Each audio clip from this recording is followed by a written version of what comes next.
visit or work with Parker's Kitchen. Your support makes a difference. You've helped us rank as best workplace in America. None of this happens without you. Thank you. Live from Augusta, you're watching News 12 at 6 o'clock. A Richmond County deputy accused of attacking another deputy during an emergency call in 2020. For years, you may have paid him to stay at home while the case was open. News 12 was in the courtroom today as he was finally sentenced. But first, an investigation is underway at an Aiken County elementary school. Good evening, I'm Zaina Halliburton. This all comes after allegations students are being physically and verbally abused.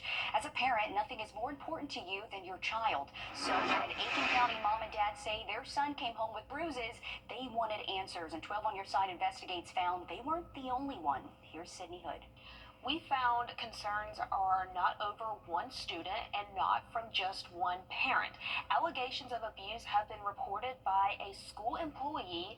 Even a school board member believes it's best that the sheriff's office is now involved.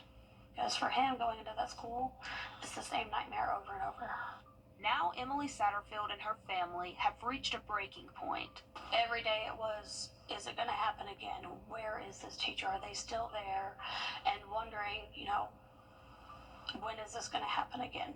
Emily told a deputy a Red Cliff teacher dragged her son across the playground last fall. He was secluded to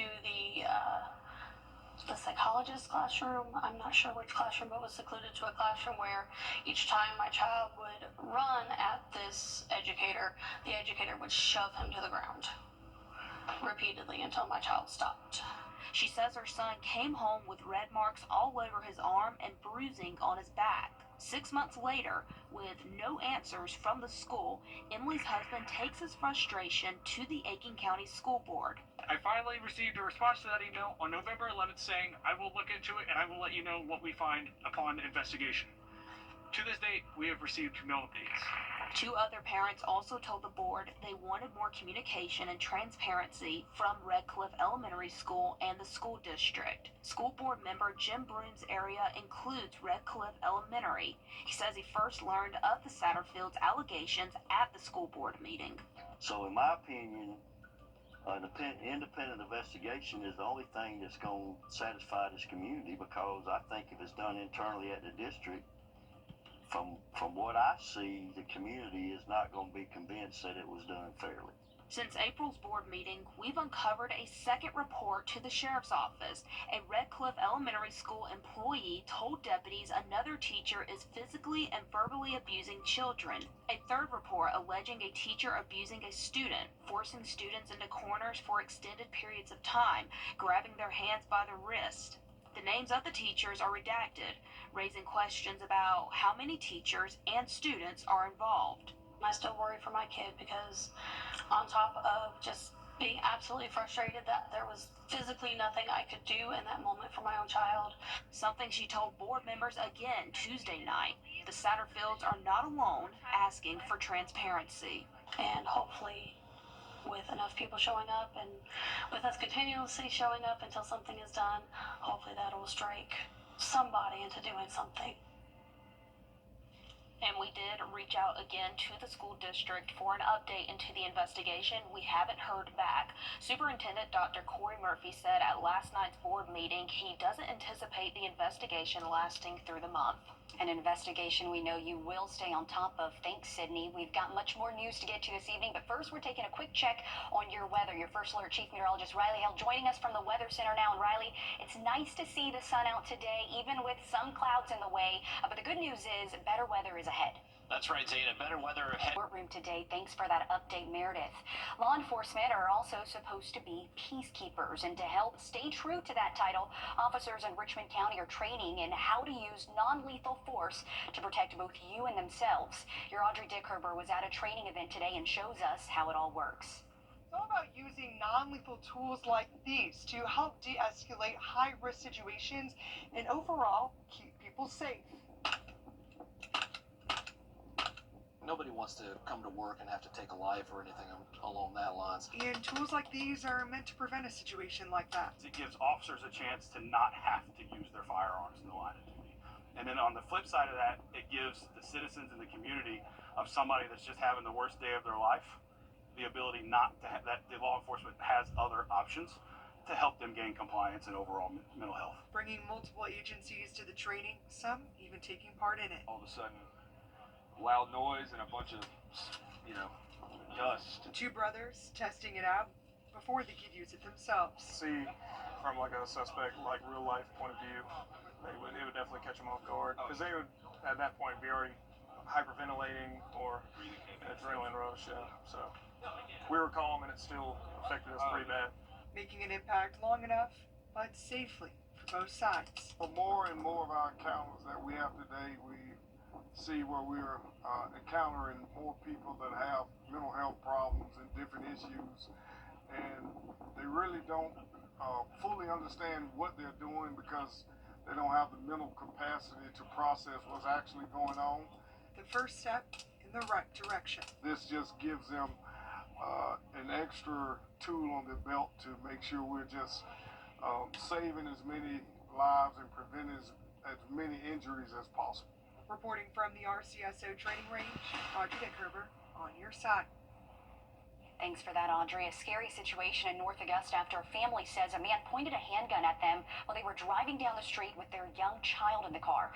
This all happening near the North Augusta Gardens apartment complex. When officers tried to approach Henderson to disarm him and take him into custody, Henderson grabbed one of the officers and a struggle began.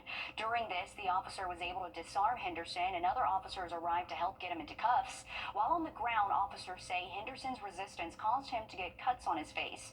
After he was in custody, officers say they found what appeared to be crack cocaine and marijuana in his pockets. They also say he was clearly intoxicated and reeked of alcohol during this entire encounter. Henderson is facing several serious charges, including resisting arrest with a deadly weapon, assault and battery in the first degree, and pointing or presenting firearms at a person.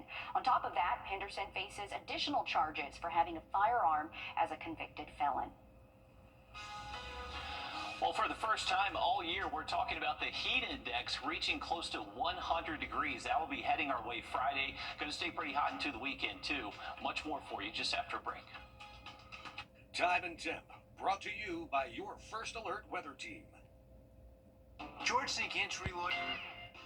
Insurance companies across our area are now using drones to inspect roofs without your knowledge, and many are canceling homeowner policies based on roof condition. Hey guys, it's Anna Christina here for Roof Savers. If your roof is showing signs of aging with black streaks, algae, moss, or missing shingles, it could cost you more than you think. Don't take the risk of losing your insurance. Let Roof Savers help. Our three-step process extends the life of the asphalt shingles on your roof by 17 years with just one application. First, we can clean your roof, removing dirt, algae, and those unsightly black streaks. Then, we perform a roof tune-up, replacing missing shingles and fixing nail pop-ups. Finally, we apply Renew at 17, giving an additional 17 years of life to your existing asphalt shingles. Don't risk getting a cancellation letter from your insurance company. Call the number on the screen now to see if your roof qualifies. Roof Savers. Save your roof, save your money.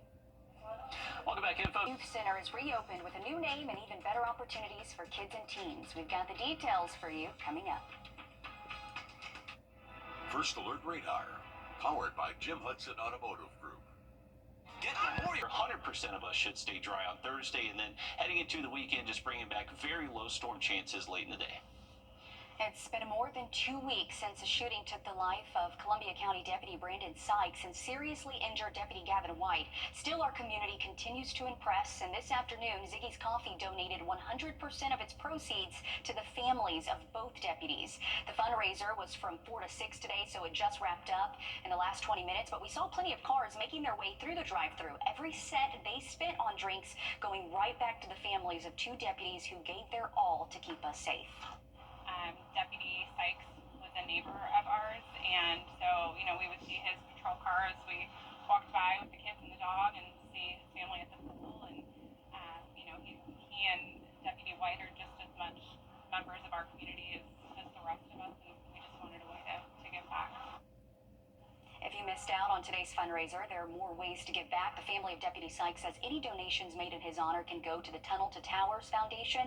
And tomorrow, all of the El Rey locations will be hosting a Spirit Day in honor of both deputies, with 15% of proceeds going to both families.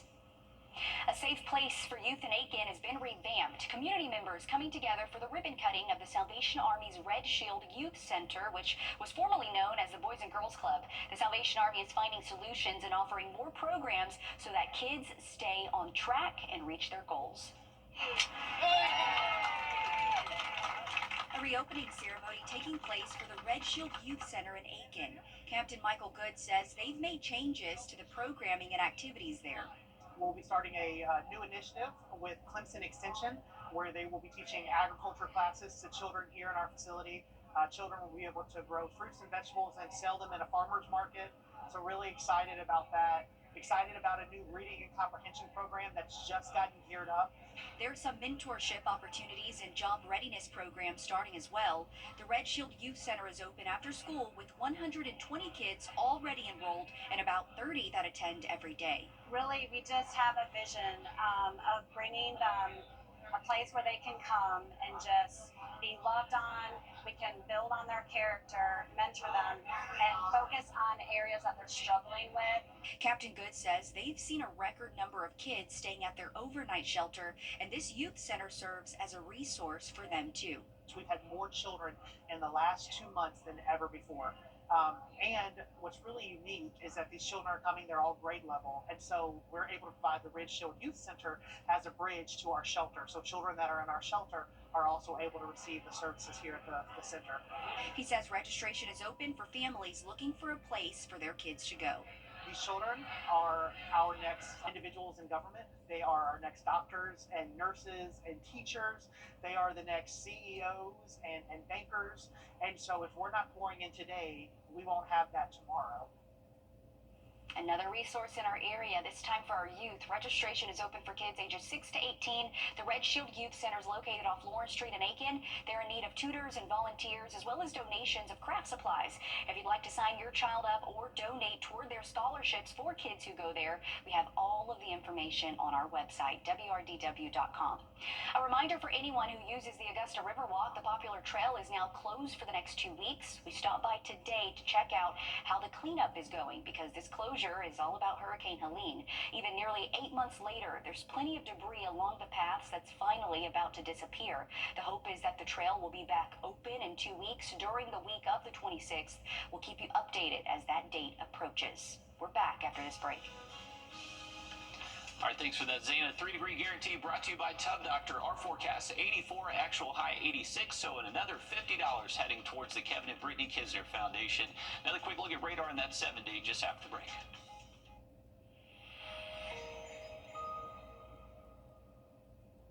Memorial Day saving. Welcome back, folks. A live look from our Beach Island camera once again. So you can see a few raindrops out there. This is one lone little shower that we're looking at across the area. Going to our Harlem radar, you can see this little shower just passed by our TV tower there in Beach Island. Going to be heading towards New Ellington next, so maybe a quick little shower out there. Not expecting that to be too threatening at the moment, but remember, this is moving east. We'll see another wave of shower activity push in, most likely after midnight. That is currently moving through central Alabama at the moment, and that should just be generic showers for us as we head much later into the overnight. So just a heads up, it may not be too bad a sleeping weather out there for us. Thursday, completely dry, mostly sunny, high temperatures warmer in the upper 80s, and then we're really cranking up the heat Friday. High temps mid-90s later into the afternoon. Feel like temps will be near 100, and we're going to stay a little hot and humid through the weekend, even through most of next week. All right, grab the sunscreen. Thanks, Riley. We're back live on 26 News at 7, and then back on News 12 at 10 and 11 o'clock. See you then.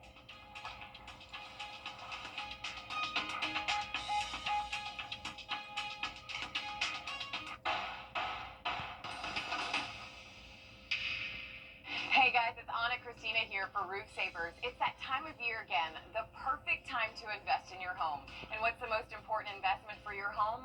Your roof. If you've been worried about the age of your roof, missing shingles, black stains, or even leaks, I've got great news for you. There's a scientifically proven solution that can extend the life of your roof by 17 years with just one treatment. It's called Renew at 17 with Rock Lock technology exclusively from Roof Savers. Listen to some of our happy customers.